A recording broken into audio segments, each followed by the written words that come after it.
Welcome to Mexico. I'm John Chatterton. And this is the entrance to a cenote. Now, cenote is a water-filled cave. Here in the Yucatan Peninsula, there's hundreds, maybe even thousands of them. Nobody knows for sure. But we've heard about a cenote on the island of Cozumel that's special. In it are artifacts from Mayan civilization. But they're not right by the entrance to the cenote. They're more than a mile back into the underwater cave systems. So how did they get there? Well, I'm not a cave diver. If I'm going to investigate this mystery, I'm going to have to use special training, and I'm going to have to use special equipment.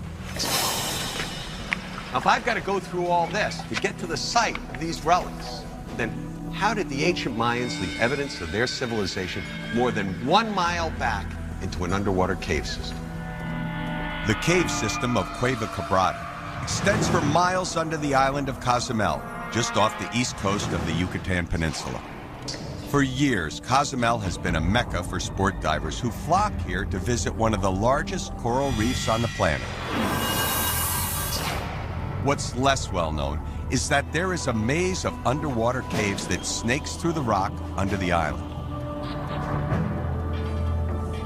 Because of the danger, only a handful of highly trained experts have ever been inside. Jeff Bozanic is a cave explorer who has spent over 20 years mapping the cave systems that lay beneath Cozumel. I've been diving in Cueva Quebrada since 1984. With a small team of about a dozen people, we have spent about 1,000 man dives into this cave system. We've explored almost 6 miles in Cueva Quebrada. We've had the challenge and the work and the ecstasy of exploring new cave passages that nobody's ever seen before. 6 miles of dark and twisting cave passages is a lot for a novice cave diver. If I'm going to help Jeff unravel this mystery, I need to find out about previously explored sites in the Cueva Quebrada system. In the early 1980s, Jeff and his partner, Steve Omerod, explored a site called The Well. We had been doing exploration work in this portion of the cave, and I started looking around and noticed that some of the rocks appeared to be more rounded than one would normally expect in this type of a cave. And so when I actually turned things over, this is what we found. What Jeff finds is completely unexpected. Ancient Mayan artifacts not seen by human eyes in over 1,000 years. Ceramic pots and bowls, sea tortoise shells, and conch shells that could only have been placed here by man. And perhaps the most shocking discovery of all, human remains. When I first saw that skull staring at me, my first thought was, oh my God, why is that there? Maybe it was a burial site, and we have seen burial sites in other caves in other parts of the world. We still don't know. It's still a mystery. So this is a very rich archaeological find in this cave. Well, nobody had ever found this type of material in any cenote on Cozumel before. In the 1990s, Jeff and Steve explore another part of the cave, a location they call the Blind Fish Site, a passage so deep in Cueva Quebrada that no one has ever been back to fully explore it. That is where we want to go, to investigate the mystery that they uncovered. We found another site with a significant amount of archaeological remains of artifacts of all different types, way back in the cave system. We're talking almost a mile from the ocean entrance. And the thing about this site is we don't know how they got there. There's no surface opening there. You, experienced cave explorers, are barely able to carry enough equipment to get that far back in the system. There's no way that ancient Mayans could have swum this stuff back from the way that you guys are going in. There's absolutely no possibility whatsoever, and that's what we're here to do on this expedition, is we're going to try and determine why this is here and how it got there. Well, stuff that we've got to address here is, first of all, this is some very serious cave diving. This is almost a mile from the beach. The scuba technology that you guys have been using to get back there you guys are really pushing the envelope. You're really kind of at the limit. You just can't really carry much more in the way of tanks. Now, I know we've got a plan to get back in there. We're going to use some technology. And I look at these photographs. This is some payoff.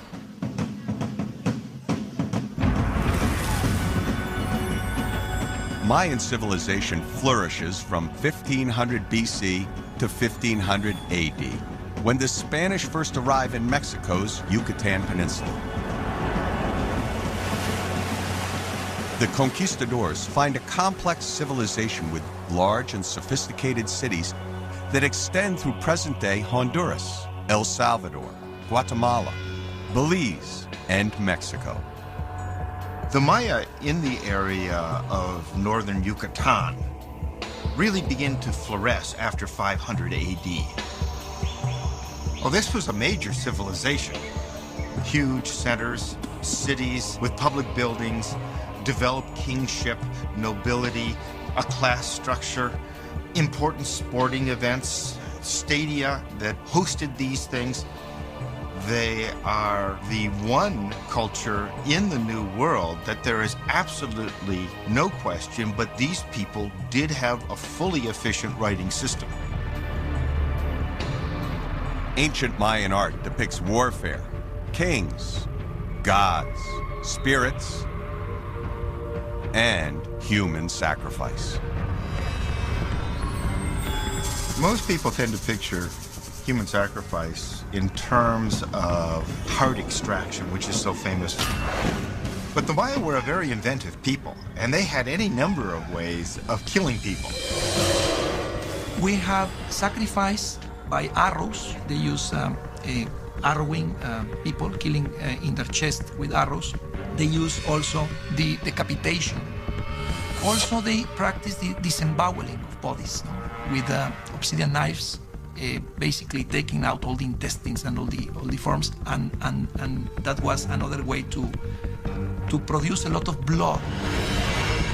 Though humans were the ultimate sacrifice, cenotes reveal that Mayans offered other important objects to the gods. We've found a whole range of artifacts in the cenotes, including gold and jade, pottery, copal incense that has been beautifully preserved. Are the artifacts that Jeff Bozanic and his team find related to ancient Mayan ritual? Are they sacred offerings to the gods, carefully placed deep in a water-filled cave some 1,000 years ago? Or could there be another explanation? Archaeologists are just beginning to understand the relationship between the Mayans and their religious and spiritual relationship to the cenotes. Now, behind me, you can see the Casa del Cenote. This was a temple that they built atop of this well right here. Now, of course, this would be the place where they'd bring their offerings to the gods. That's because the cenote was the entrance to the underworld. Well, the thing I'm interested in doing is seeing the underworld.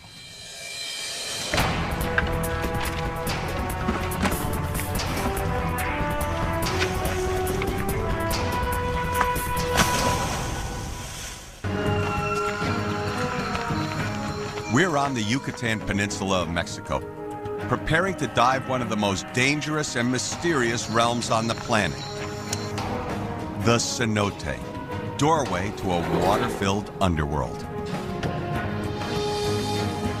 Inside one of these caves, Cueva Quebrada on the island of Cozumel, are artifacts and human remains, remnants of Mayan civilization present here over 1,000 years ago. But how did the Mayans get them there? Almost a mile back from the entrance, deep in an inaccessible cave. That's what we want to know. To find out, I'm going to have to learn a brand new discipline, cave diving. I've been a hard hat diver for more than 20 years. That's how I earn my living. And I've got 25 years of experience on diving shipwrecks. Regardless of all that experience, cave diving is an extreme discipline and it requires education, training. So my cave diving instructor is Jeff Bozanic. He's a guy that really knows this area and knows cave diving. Jeff, what is it about the cenotes? What are they exactly? Well, what we're looking at here, this entire jungle is underlain by underground rivers. Underneath all of these woods, rivers are flowing out towards the ocean. Nothing flows on the surface. They form cave systems underground, and these cenotes, or this lake that we're looking at, is where the ceiling has collapsed into the passage underground, and that allows us to be able to swim into the cave system. Jeff, where is it we're actually going to enter into the cave? Well, where we're going to go in, that cave entrance starts right underneath this rock overhang right here. Sure. So we're going to go down a crevice there, and then we'll get to horizontal passage that continues on underground. We're going to start here because this is an easier environment to learn than Cueva Quebrada. We've got all the pottery and the religious artifacts over there, and it's a hard environment to work in. We don't know how they got there, but we need to get you prepped before we can bring you in there to be able to look to see what's going on. Well, I'll tell you, Cueva Quebrada is a big dive, but we got to do the work so that we can get into that system, do what we got to do there. But right now, you and I got to get busy. Cave diving is not for the faint of heart. It's dark, it's dangerous, and even experienced cave divers die each year. See anything? To get ready for the big dive, Jeff leads me through several days of rigorous training on land and in the water. I've got to master a unique set of skills. Learning how to set and secure a line. Using special fin techniques to preserve the cave environment and visibility. And figuring out how to find my way out of a cave if I ever lose the line that leads back to the entrance. I think you have to put forth the effort to learn this stuff. It's not easy all running around blindfolded, tripping, bumping yet. I think I got one here from a coconut palm. You are going to remember what happened in that particular exercise, and then you're much more likely to follow that procedure when you're inside the cave, and your life really is dependent on it. I'm really learning how to do this with the least amount of risk in making a very serious cave dive. Another key to managing the risk is to use the latest in dive technology. On this trip, the entire team will be diving with advanced rebreathers, which will allow the team to have more diving time in the caves and more air in the event of an emergency. Rebreathers operate on a principle that's been around since the 1800s and used for years on submarines. They chemically scrub the carbon dioxide from our exhaled gas, allowing us to rebreathe the same gas over and over again. Modern rebreathers are just beginning to be used in cave dives. Just learning how to use these rebreathers takes years of experience, but everyone in our team is already fully qualified. I'm with Mike Fowler. He's with Silent Diving Systems, and he's an expert on the Inspiration rebreather. Mike, what advantages is the rebreather going to give me in the cave diving environment? Okay, there are several advantages. One of the simple advantages is just the lack of bubbles with a closed-circuit rebreather. When you're swimming through the cave, you're not disturbing any sediment that may be in the cracks and crevices along the walls. With open circuit, you've got lots of bubbles that are floating to the ceiling that can actually damage the cave environment. So ecologically, it's more sound in that you're not going to cause damage. Absolutely. What else? A rebreather, like the Inspiration, is a gas management tool. The very two small little tanks that we carry will give you anywhere between a 6 and an 11-hour duration. So for example, based on a 6-hour duration, then the two small tanks that we've got on the Inspiration are equivalent on a 30-foot dive to 7 80 cubic foot tanks.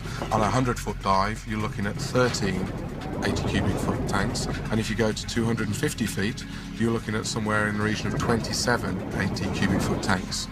Now, of course, you and I would never intentionally plan to do a dive with that kind of duration. But it's nice to know that if you get yourself in trouble, you've got that time to sort out your problems, whatever they might be. That gives you a big advantage. One thing is certain. However the ancient Mayans managed to put the artifacts a mile inside Cueva Quebrada, they definitely didn't have this sort of advanced equipment. I am finally ready for my first cave dive.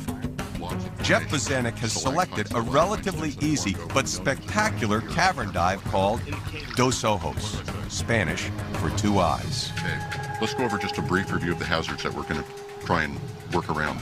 First off, we're in an overhead environment. We can't go to the surface if we need to if we have a failure. Secondly, we're going to have a lot of silt on the bottom. The rebreathers will help because there won't be any bubbles knocking silt off the ceiling and coming down, but we still need to worry about proper fitting techniques. Right.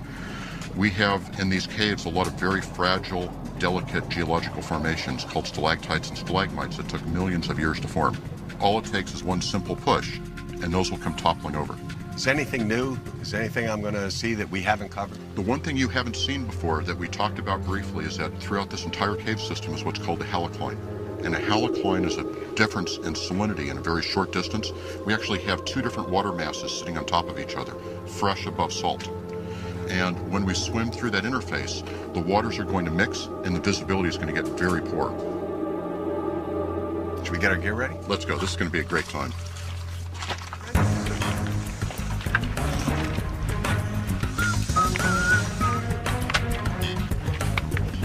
Come over and do this.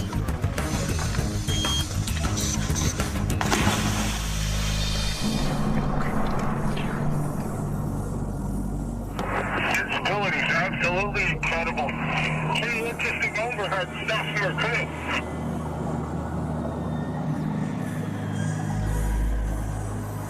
John, all of these formations formed when this was a dry cave. None of this formed when it was underwater.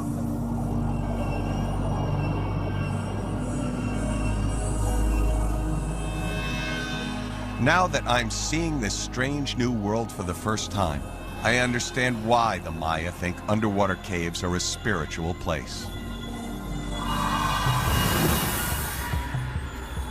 The underwater caves were very important for the Mayas because the water inside the cave, it's like the door to the underworld, but also it was a place for life, for birth or rebirth. And there were special ceremonies and gods, deities, spirits lived there. It's a place where life started, but also where life ends. The sources of life were provided by the water, the only available water that was in the area. So when there was a drought or a special event that giving instability to the life of the Mayas in the region, they made sacrifices to get more fertility. So they dedicated those to the water. Are the artifacts at Cueva Quebrada offerings to the underworld gods? What are we going to find when we get to the blind fish site? I'm in the middle of my first training dive when Jeff decides to throw me a curveball. He turns out the lights just to see how well I cope. Keep calm, John. Just hold on to the line. How am I going to get out of this cave in the dark? I'm pretty sure that the line is right over here.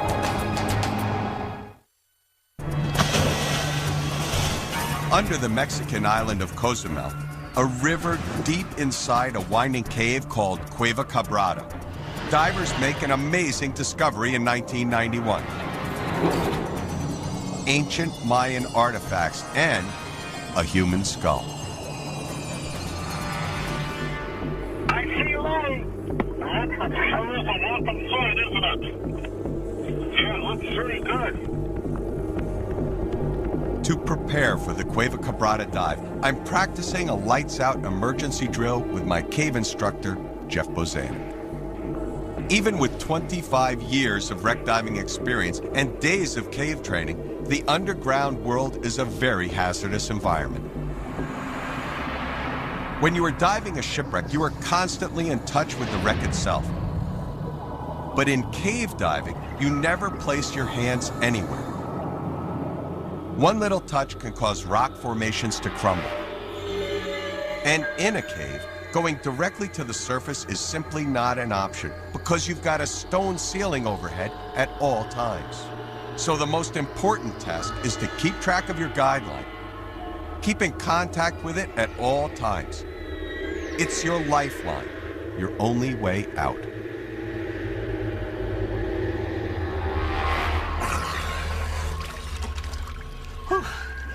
That was some dive. I'll tell you what, when you first get in there, it's a lot. You know, all the rock formation and everything else. It certainly was impressive, but it's also, I thought it would be much more like a roadway, you know? And it's not at all. Oh, there's passages that just go off every place. Yeah, but even trying to determine where there are passages and stuff isn't easy. I'll tell you what, I'm looking at this, and still, this is just our getting ready for the big dive. Oh, this is the tip of the iceberg. The distance that we went in here is a tenth of what we're going to end up doing when we go to Quebrada. But at Quebrada, how did all that stuff get so far back in the cave? I mean, here we are. I got a rebreather, we got communications, we've got bailout cylinders, we got all this stuff, and we didn't go nearly as far as we're going to have to go. Well, that's the mystery, and that's what we're here to try and find out, isn't it? Well, I'll tell you what, we got to be ready, or we're not going to figure out anything. Jeff, thanks a lot. That was a great dive, That was a great dive. You guys are okay?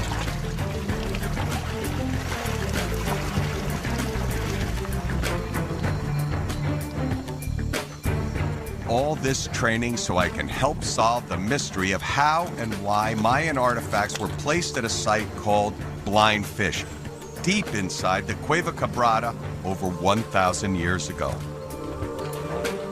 I'm atop the tallest pyramid in the Yucatan, and all around here are the ruins of the ancient Mayan city of Coba. Now, 1,200 years ago, there were some 55,000 people who lived in this city. And they didn't live here in isolation. They were linked to all of the other Mayan population centers in the area by a network of roads. Now, the Mayans built these roads so that they would have a trade route. Another reason why these roads were so important was that the Mayans would go on pilgrimage for their religion. Now, where were all these Mayan pilgrims going? Their holiest of holy places? Cozumel.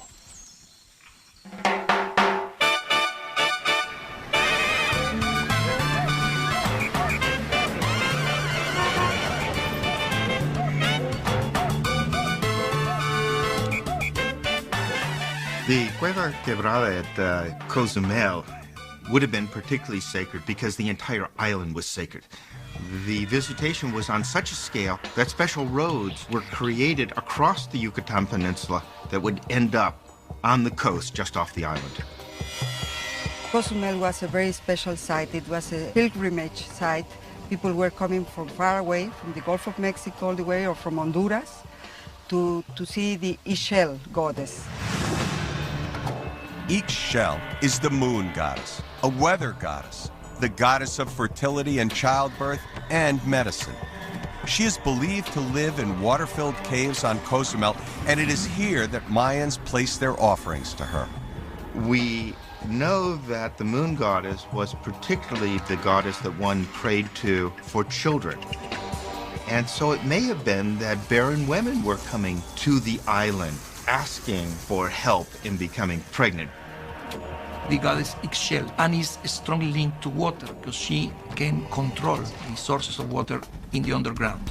And that's why sometimes she is linked also to forces of death. Are the artifacts at Cueva Quebrada sacrifices intended to please the goddess Ixchel? Archaeologists have given us some clues to look for once we get to the Blind Fish site. I see a couple of tip-offs that we are dealing with something related to ritual rather than simply to the retrieving of water, because there are cenotes that are used as water sources, and you will get a lot of broken pottery that were simply broken water jars. There are pots that have been found by the Mexican archaeologists that have kill holes in them, and those are holes that were deliberately knocked in the vessel by the Maya to essentially make them useless, to make them as an offering in ritual. So that's something that is, again, a dead giveaway that what we're dealing with is a ritual offering and not simply a broken water jar. To find out if the artifacts inside Cueva Quebrada are a symbolic sacrifice or just broken pottery, we have to get into the water and investigate. I'm finally ready for the big dive. Well, we're here at Cueva Quebrada, and we've done all of our homework. We've done our orientation dives. Of course, we finished all our training stuff on the mainland, and now it's time to get to work. Jeff, what's our first move? This is the map of Cueva Quebrada. This is in Chancana Park, the island of Cozumel. We're right here. This boat basin is this cutout right here. The cave runs right underneath us. And what we need to do is to swim from here to the pottery, which is all the way back here. This is a long swim. How far? Well, it's almost a mile. When we get there, how much time does that leave us to work? We're not going to have an awful lot of time to get to be able to do much work when we get there, and that's actually one of the concerns I have. So what's our plan going to be to try and maximize that productivity? Well, actually, I have an idea that we can do this in 2 stages. It may actually give us a lot of time to work in where the pottery is. Okay. We have seen some areas in here where we can get out, where there's daylight above us, but we've never gotten out because it's all jungle. Oh, so we don't know where the areas We are. don't know where the areas are. We get something close by where we can access from the interior of the island and get it down to a reasonable distance. We can really get some time on the site to investigate what's going on there.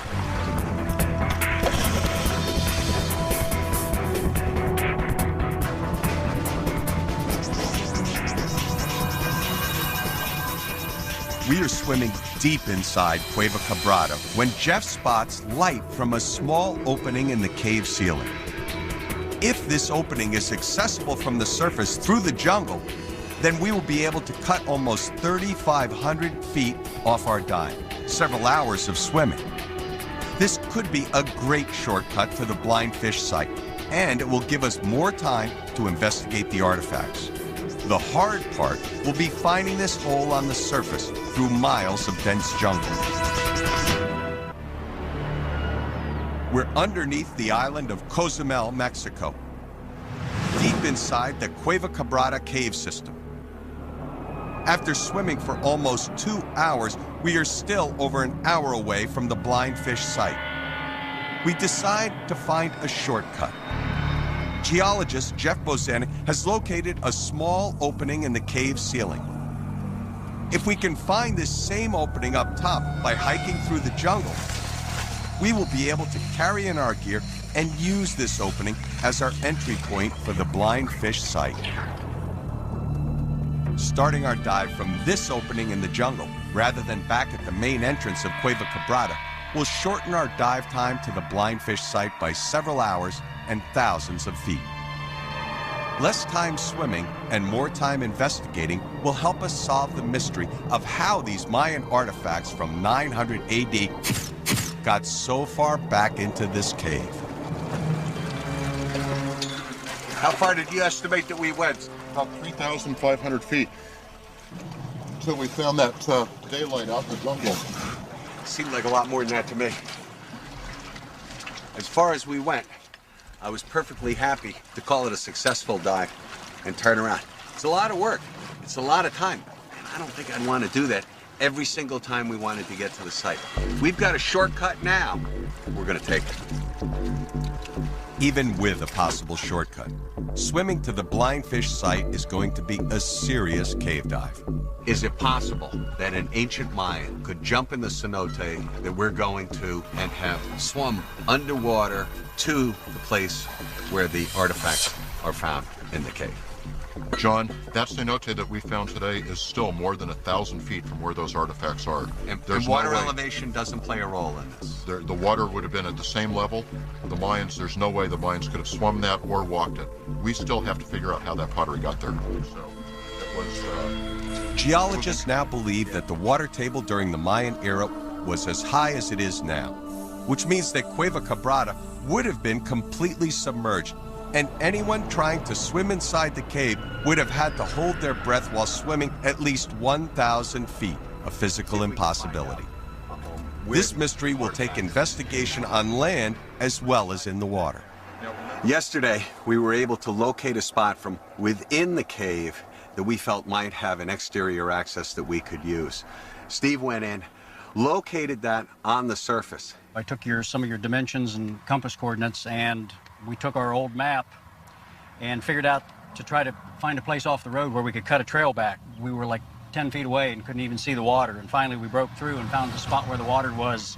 And now, that puts the archaeological site that we want to look at within roughly 1,000 feet or so. So that's a very manageable distance to get us there so we can actually do an investigation on the site. So To solve this mystery, Pilar Luna is the head of underwater archaeology at Mexico's National Institute of Anthropology and History. Pilar, do you have any theories as to how these artifacts got so far back in this cave system? Well, we have to find an entrance and a connection with the surface, because it's impossible for anyone to swim that distance to deposit all that pottery. Our time on The only way that we're going to solve this mystery is to divide into two teams. Jeff Bozanek and I will dive into an opening in the jungle floor and swim to the blind fish site. The second team will be Pilar Luna and Steve Omerod, who will attempt to find the area just above the site.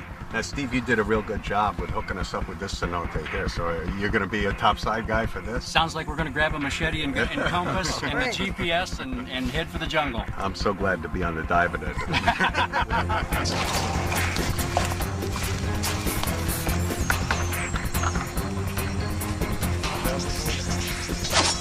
This jungle is dense, and I can easily imagine getting lost. And that would not be any fun carrying this heavy dive equipment. Well, here we are. Here you are. But if you were to walk 20 feet in any direction, I don't think you can see this again.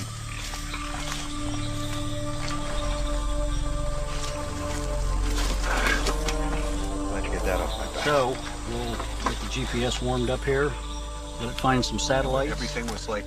At the cenote, we synchronize our watches. The whole plan depends on precise timing.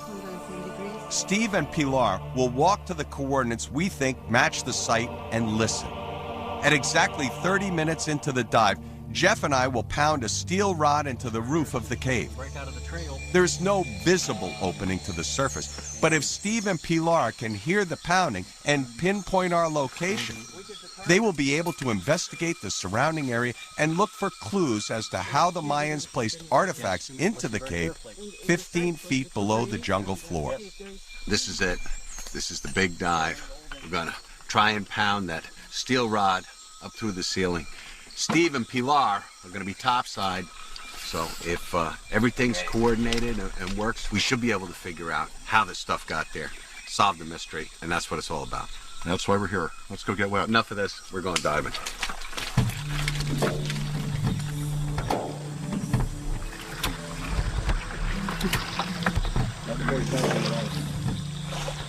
Okay.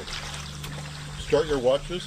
Okay. Just as I go underwater, 30 minutes from now, be listening. Good luck. You too. Okay. We're off.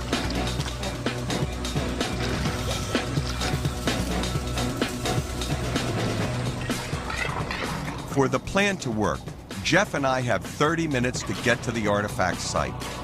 We'll begin pounding the metal rod on cue, hoping Pilar and Steve can hear it. This is the only way to positively determine the blind fish site from above. We need to go at least 50 meters more. When someone tells me that there is a pile of stuff on the floor in a cave, but they haven't found an opening, my feeling is you've missed the opening. It's got to be there. So one has to go looking for it. First and 30. We need to move to the right. Hacking through that jungle is like trying to find a needle in a haystack because you don't know what you are looking for. Well, I think we've got a clearing and another depression up here. See if we can get a reading on the GPS and see how our distance is. Well, our distance is just perfect.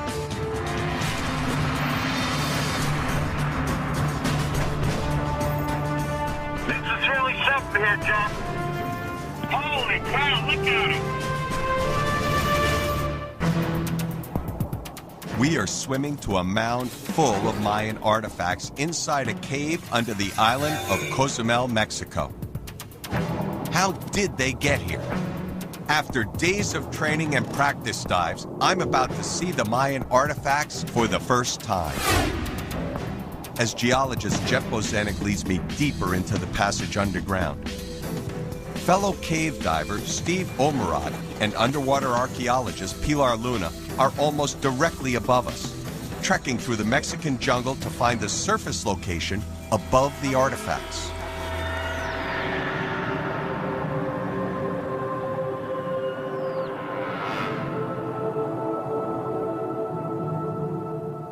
When we reach the mound of debris, I'm shocked by what we find. There are artifacts everywhere. But we don't have time to investigate them quite yet. At exactly 30 minutes, we have to signal our location to the surface team.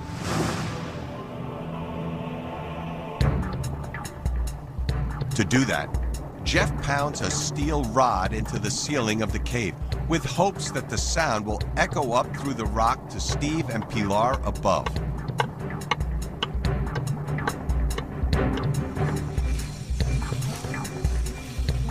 Steve and Pilar use GPS coordinates to get as close as possible to the target. Okay, we've been waiting about 10 Then, minutes. at the predetermined time, they stop and listen for the sound of Jeff pounding. If they can pinpoint the area directly above the cave, they will be able to tell if an opening ever existed above the artifacts.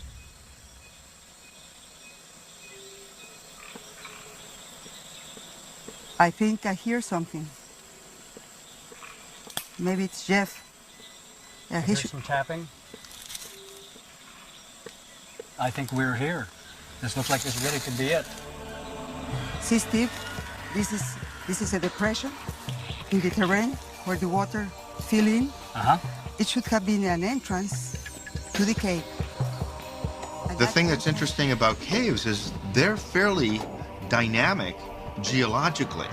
And particularly in Yucatan, what can happen with these cenotes is that they will silt in because the surface is fairly flat and water then comes pouring into these, bringing mud and silt and leaves and stuff. And the opening could be very easily sealed up.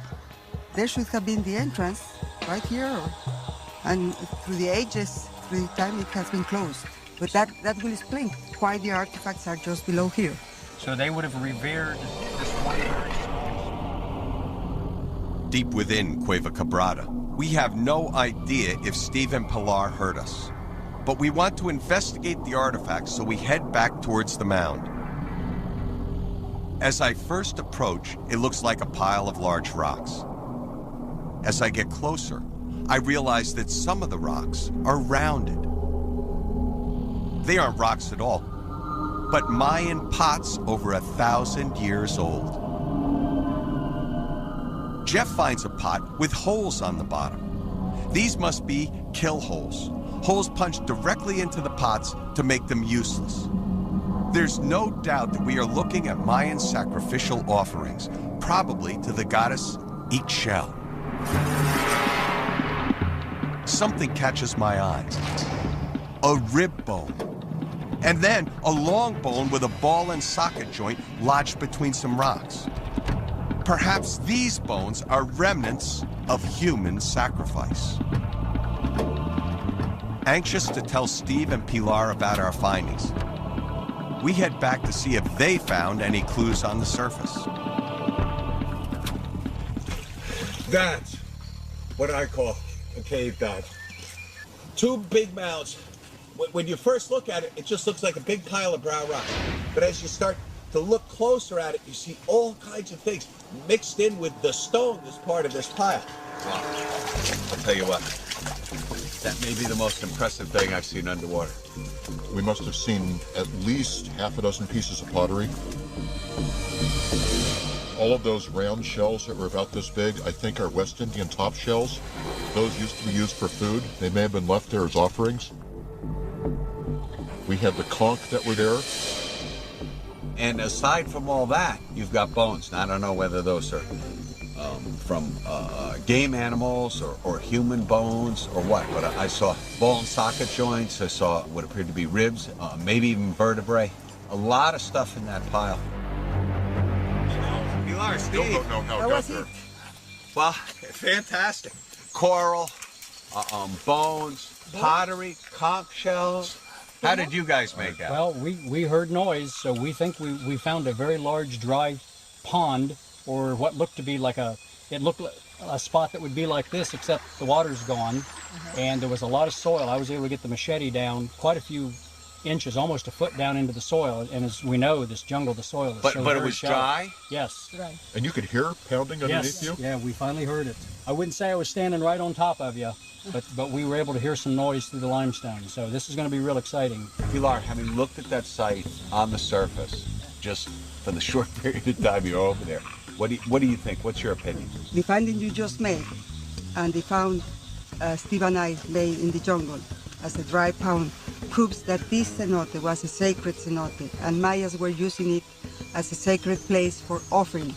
We don't know from how far away they came or if there is a settlement nearby, but the offerings, the artifacts, are indeed indication of a sacred place to the underworld deities. So it's great.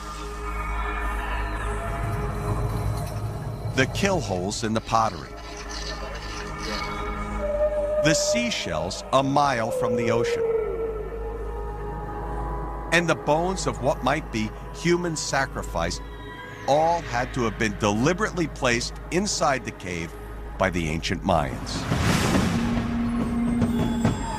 And because we discovered that there was once an opening in the jungle floor to the water below, we know that this site was once a sacred cenote. I would be willing to bet the house that the cenote closed up because the people left. These things are far too important to be allowed to fill up with junk while people live there. What I find is that these cenotes tend to be the essence of the village. Archaeologists will need more time to study this area, to look for remains of an ancient Mayan town that might lie hidden under the dense jungle. I've been fortunate enough to dive shipwrecks from the 1900s, the 1800s, the 1700s, even the 1600s, and I've always thought of those wrecks as being old, and surely they are. By comparison, the relics we saw in this cave system were positively ancient, more than 1,000 years old. Now, this is some extremely rich material for the Mexican archaeologists to work with, and who knows where these discoveries are going to lead. The thing about a really great mystery is when solved, it opens the door on other mysteries, and that's exactly what's happened here. There are underwater caves out there that no explorer has yet seen, and there are archaeological sites like this one still to be discovered.